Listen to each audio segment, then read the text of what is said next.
Good morning, patriots and freedom-loving Americans. Welcome back to America Only. This is episode 5, and we got a lot to talk about today. And one of the topics I think is going to cause some people to maybe not like me, not like this channel. I don't know. I assume most people are going to agree with this and are more conservative. But we're going to talk about George Floyd today and Derek Chauvin, the cop that was accused of murder, and it's possible that he's going to have another trial.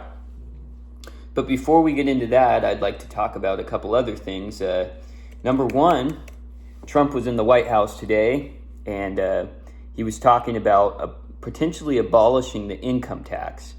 And now this has been a rallying cry of mine for a long time. If you go back to the first episode of the show, I talked about that's one of the main tenets of America Only, is abolishing the income tax. We didn't have an income tax until 1913, when liberal progressives in the Democratic Party wanted to start to shift our country towards socialism.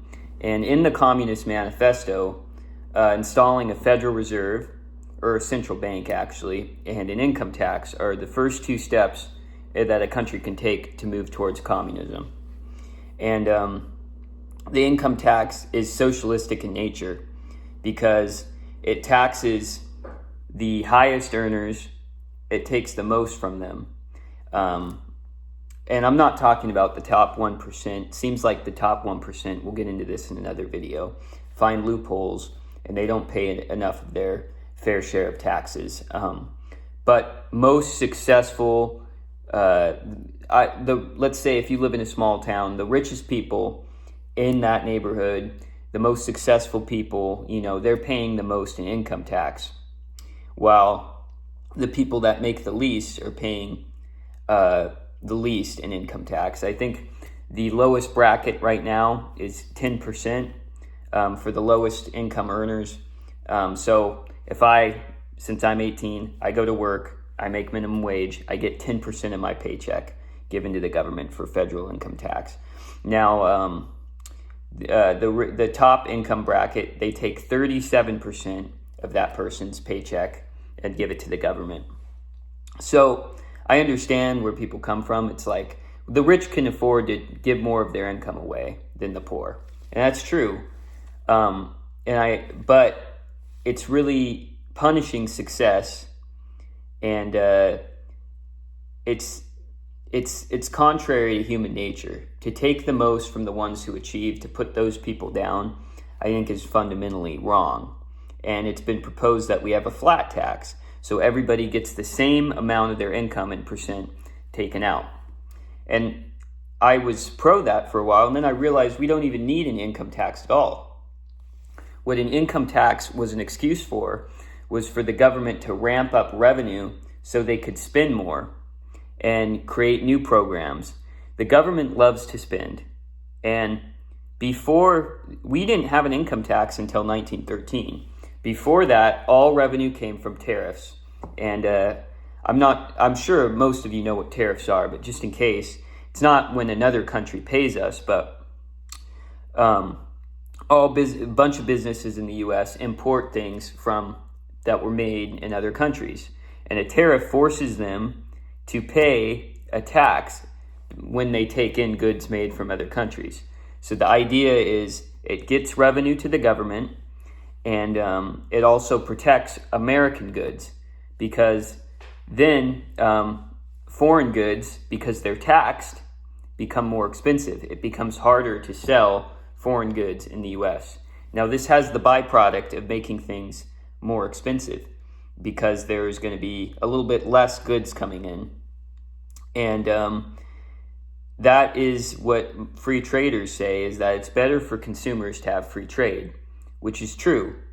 But if you're a nationalist like me, you're going to look at the situation and say, we have to be able to make our own stuff. We can't be relying on other countries like we have for a long time until Trump to make stuff for us.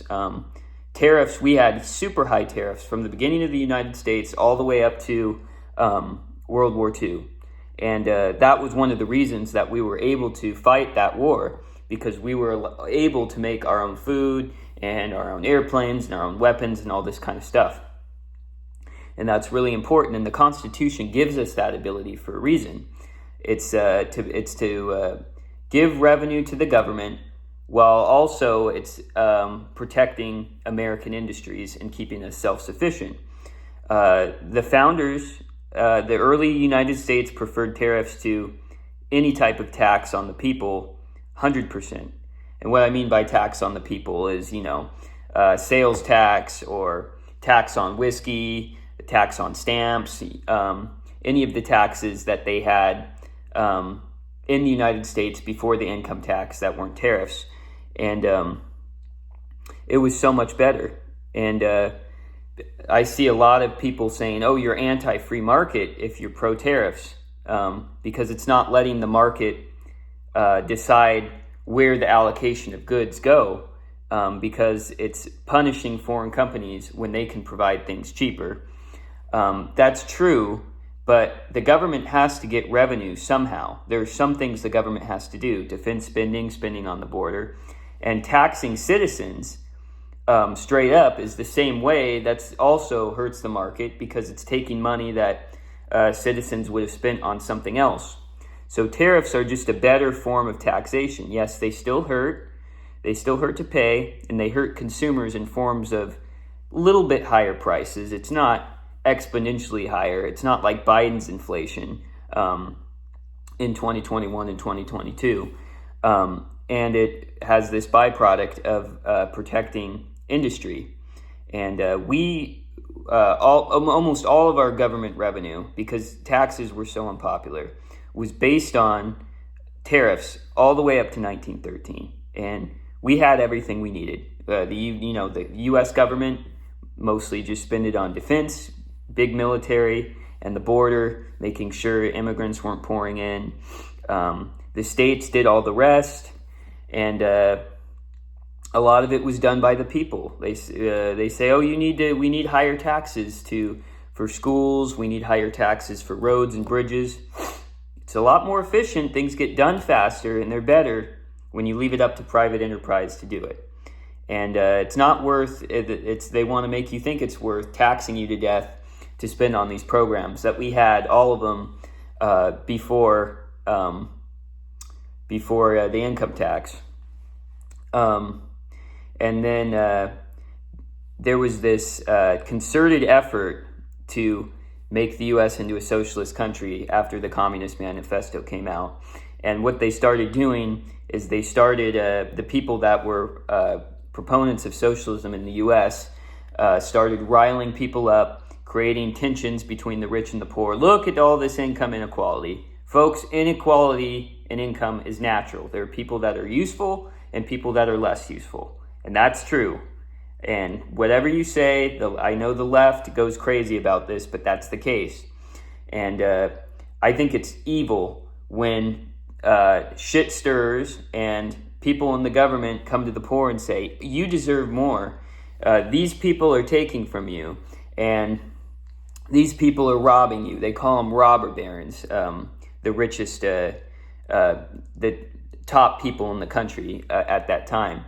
And they used all these tensions to say, oh, the government needs to step in and redistribute wealth. And that's how they take power. And that's how they spend more on things. And that's why a central bank was created, to say, oh, we need to control the money supply, prevent financial calamity. But what they're doing is they're just getting us more in debt and taxing us more so they can exert more power over the United States. And the income tax was disastrous. And luckily, Republicans, Ronald Reagan, Donald Trump, have done a lot to lower the income tax because it hurts all Americans. They've lowered the rate on all income groups. And because at one point, the income for the highest earners was 70%. I'm not joking. They take 70% of your income if you become super successful and give it to the government to spend on forever wars in Israel and God knows, you know what else. And that's unacceptable. Why would I even want to be successful? The incentive should be to be successful, not to stay in your lane and stay making a low income. It doesn't make sense. It punishes success, and we hate that as conservatives. But anyway, Trump floated this, and I'm going to talk about whether it's possible. The Democrats are saying it isn't, and I kind of want to break that down. I want to get an exact figure here. I'm going to go to AI real quick. I'm going to ask, how much does the government usually spend per year? Because I want an exact number. What is the average exact number the U.S. government spends per year?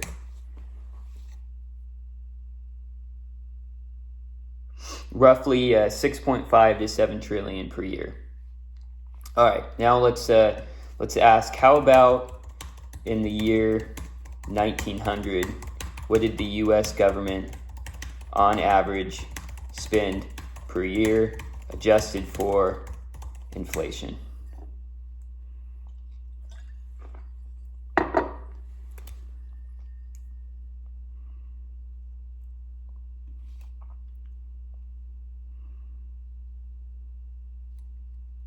$24 billion per year. That's adjusted for inflation.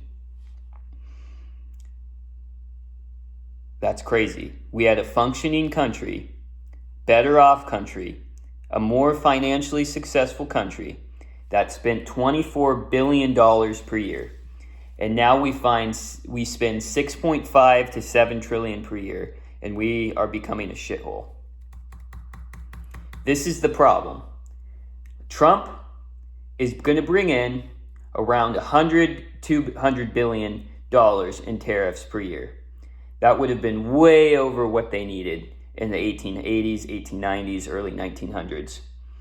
And if we were going to be a country like I think we should be, where the federal government is very scaled back, leaves most things to the states, protects the borders, and protects industry with tariffs, and builds up the military to protect us at home, that's more than enough than what we need. And the income tax could go in the garbage right now. The problem is, and these Democrats saying Trump's ideas will never work, the income tax needs to stay because tariffs will never be enough. They're the same ones that are spending on the Social Security scam, Medicare, foreign wars, all sorts of other bullshit that are just distractions, and they just hurt us. If we can cut spending down to a reasonable level, the income tax could go tomorrow. But to the Democrats that want to continue spending and continue using Americans, and that's going to happen unless a radical change occurs, you will have an income tax for the rest of your life. So if Trump has the balls to veto every spending bill, and he won't, because the big beautiful bill had a ton of spending, subsidies that we don't need, we will continue to have an income tax. And I was really hoping that Trump would do this when he came into office. And I still think he's been a pretty good president overall. I mean, he's one of the best presidents in history comparatively. He's not. There's a lot of things he's doing that piss me off. But this would be amazing if he could do this. If he could pull this off, this would be the biggest win for the United States ever. Anyway, in the same interview, he also suggested giving $2,000 from the tariffs to Americans, a $2,000 dividend check in 2026. Problem with that is the tariffs are supposed to go all, or not all. Here, let me rephrase this. The tariffs are here to pay down the debt. The income tax and other taxes are still being used to build up the military, border, and all these other useless spending programs that Democrats have put in place. The tariffs are here to pay down the $36 trillion in debt that we're in. And I think a perfect plan, and I think this might have been Trump's plan coming in, is that you have the tariffs, you have the income tax, you have the other taxes. The tariffs all go to the debt, the income tax stays, and the left can spend. We're going to cut spending, of course. And eventually, once the debt is paid off, the other taxes can go away and the government can focus on the things that it was supposed to: defense and the border. I hope that made sense. Let me try and explain it a better way. So the objectives are cut spending and also pay down the debt. So most taxes, income taxes, other taxes, will go to spending. Tariffs will pay down the debt. Then we'll yank spending so we can get rid of all the other taxes and just have tariffs. So all the tariffs are supposed to go to paying down the debt, because that's what one of our goals is. We cannot have debt in this country. And this 2000 dividend is Trump prying so he has a higher approval rating. He doesn't want, he wants to be popular. He wants people to like the Republicans. So, hey, free money is going to be something that is very popular right now. And it's not good, because when the government hands checks, it creates inflation, and it is just not a good idea when that money could be used to paying down the debt. I know I'm a Grinch, I sound evil, but I like to put our country's interests, the greatest country ever made, the best system ever made, I like to put that above, feeling good, a gift, just a handout that will make us feel better in the short term. We need to prioritize long-term growth and success in the United States.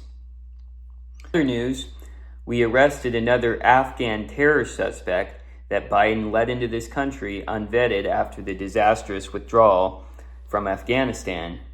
John Shah Safi, an unvetted Afghan national who provided support to the Islamic State of Iraq and Syria Khorasan. He also provided weapons to his father, who was in a terrorist group.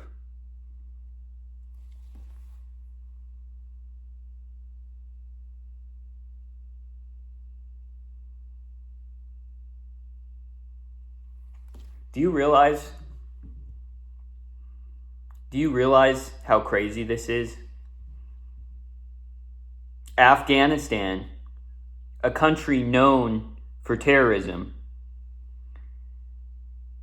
Biden lets 200,000, almost 200,000 Afghans into our country. Almost all of them are unvetted, to just roam our streets. You pick the most dangerous country in the world and you invite people in here for free without any background checks.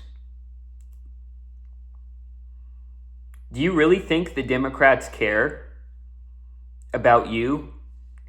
Do you think they care about our country? Why are they doing this? I think I answered that question yesterday. I always had a problem with this for a long time. I thought, why are the Democrats letting all these people in when there's no benefit to our country at all? You could say they want the votes, but they'd get more votes if their policies were actually successful. They're not going to get more people in here in time to replace our population without getting voted out. What is the deal? It's not a vote thing. They could get the votes of American people if they actually cared about what we're interested in. No one wants 200,000 unvetted Afghans into the United States. The reason is they don't believe in the United States. They don't believe in the system of government. They don't believe in our ideals. They're not patriotic. They don't believe in our culture. They don't believe in our traditions. They believe in the establishment of the global state, where we are citizens of the world and there's a one all-powerful government at the center. There's no people groups. There's no different languages. There's no different religions. It's all a blur. They want to take the meaning of borders away, blend everybody, becomes a giant blender, melting pot of the world, melts into nothing. They don't want anything. They don't want people to feel connected to their country. They don't want people to feel connected to their culture. They want all power, and that's the way to do that. Take away anything that gives us a reason to fight. I hope you see this. This is ridiculous. We have terrorists in our country. Terrorists. Anyway, remember the George Floyd case that set the entire United States on fire during the Summer of Love in 2020?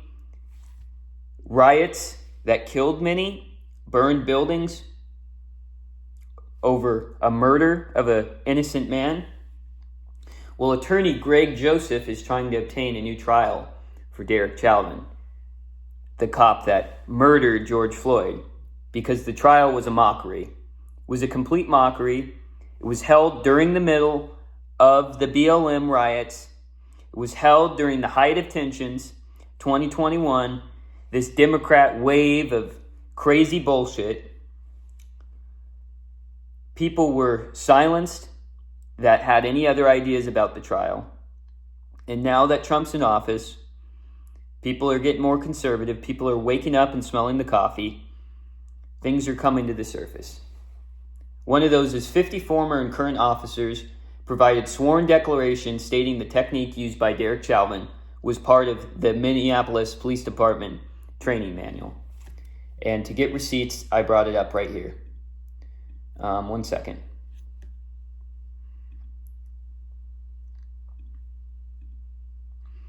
Use of neck restraints and chokeholds.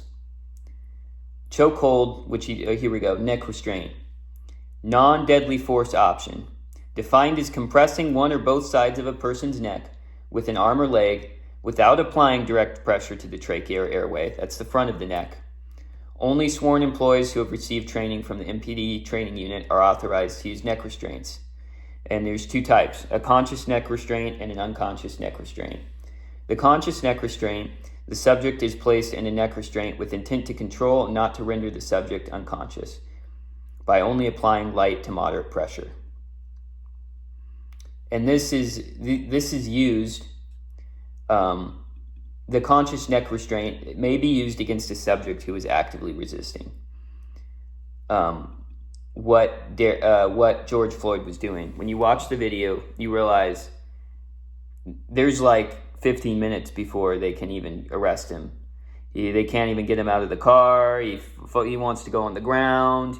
He says he can't breathe. He's fighting for air. All before any of this kneeling on the neck happens. A couple weeks after the story, I was watching Malcolm in the Middle. It's a sitcom from the 2000s. I don't know if you know about it, but one of the main characters, Reese, was I think he was driving without a license, and he was going crazy and slamming into cars, and there was this huge police chase, and they chased him, and he was resisting arrest, and they tackled him, and they kneeled on his neck.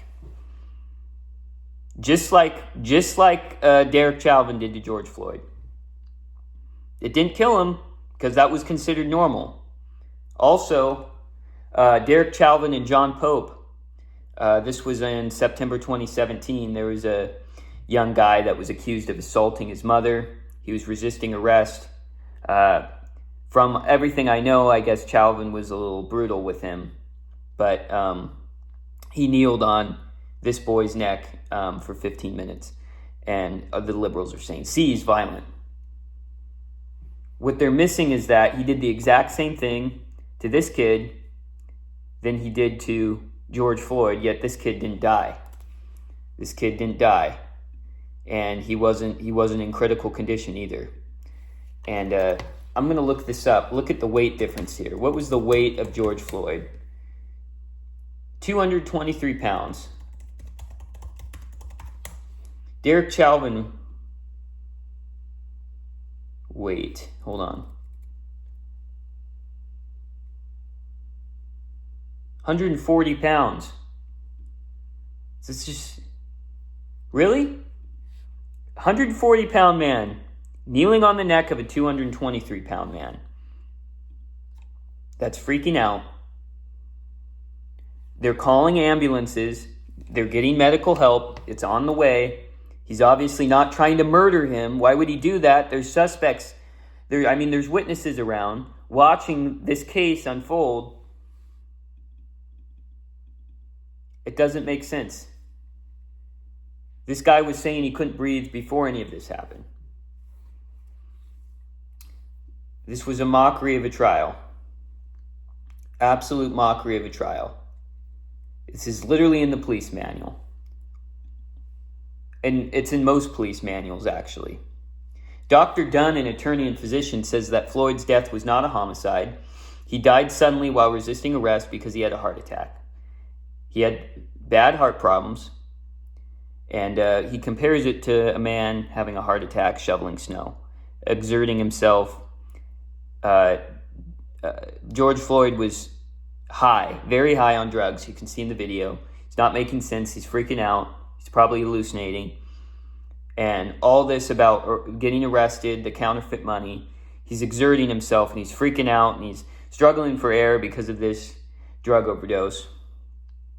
And Chauvin restrains him and he's freaking out. That caused his death. He had a heart attack. And that was the county medical examiner's position. Before Dr. Roger Mitchell, some bow-tied gay weirdo from Washington, called and accused him of misconduct, unless neck compression appeared in the autopsy report. And this guy didn't want to lose his job from this preeminent guy in Washington, D.C. This guy was thirsty for blood, too. If you look, he was all talking about police brutality. He was talking about systemic racism, how blacks are targeted, all these types of things. All these types of things. And then he sees a case like this. He's like, this is my chance. And I'm not going to let some county medical examiner ruin it for me. I will threaten his job. People. An innocent man, or at least I think he's innocent, I could be wrong, we'll continue to review this case, was subject to a mock trial when we have all this evidence here because the country was angry. And I think he deserves another trial. Anyway, that will conclude our topic of interest for today, and we'll move on to the fun part. All right, today we're going to take some BuzzFeed quizzes. BuzzFeed is really gay and liberal, as you know, but hey, we needed something to do tonight, and why not? These are kind of fun. I used to do these when I was little, but I don't know. I want to know which celebrity I'm going to marry, so we're going to figure that out. Okay, what's my favorite color? Red. It's a dominant color. Oops. Why isn't this working? Oh, okay. I think I got it. Okay, pick a location. They're giving me a Paris Street restaurant, a modern coffee shop, watching Netflix, or a natural pool on a cliff by an ocean.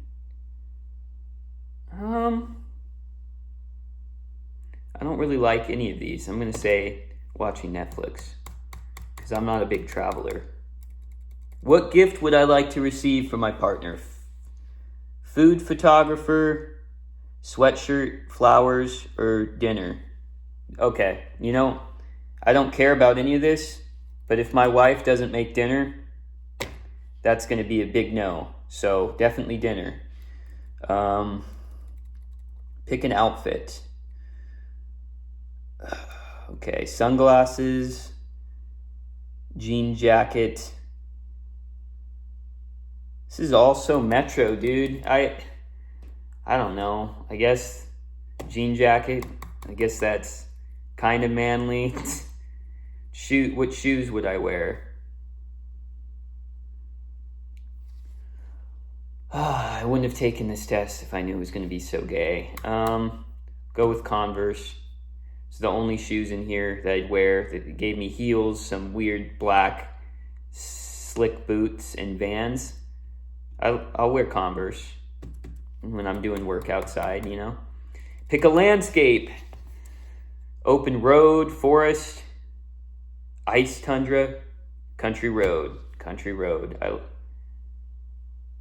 Amandla Stenberg. You guys have to see this. I do not think this is my future. You guys think that's it? That's my soulmate? Is that my soulmate? There's no way. She looks like she wants me. That's usual, you know. I guess I just have to say, you know, thanks but no thanks. I'm not into black girls. Not that I'm racist. I'm not racist at all. I love all people. I'm just, that look in particular doesn't strike me the same way that other people would look, you know? Like there's differences in people, and they look different, and different looks appeal to different people, and that's okay, right? So I'm sorry, Amandla, but I don't think it's going to work out. All right, number 2, answer 5 random questions and we'll reveal which car you should buy. What is your favorite color? Red. What is your favorite movie? Cars, Fast and Furious, Drive, Gone in 60 Seconds, Rush, Mad Max, Fury Road, Need for Speed, Drinking Buddies. I don't know any of these movies. I know Fast and Furious, obviously. Except for Cars, I haven't seen Fast and Furious.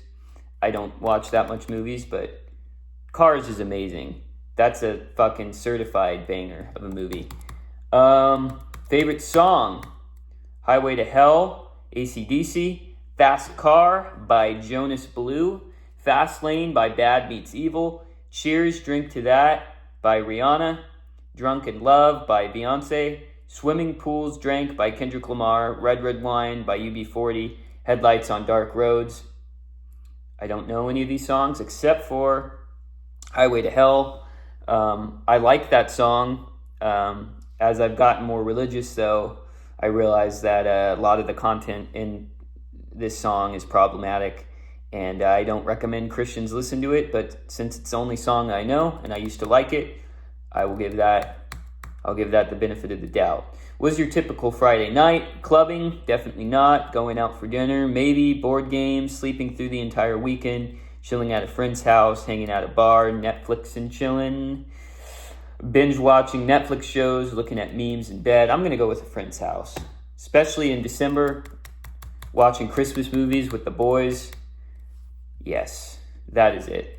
Finally, what is my zodiac sign? Oh my gosh. It is Aquarius. I don't believe in that stuff. Divination is wrong. And of course, I get a Tesla. Tesla Model C. My least favorite. I hate Teslas.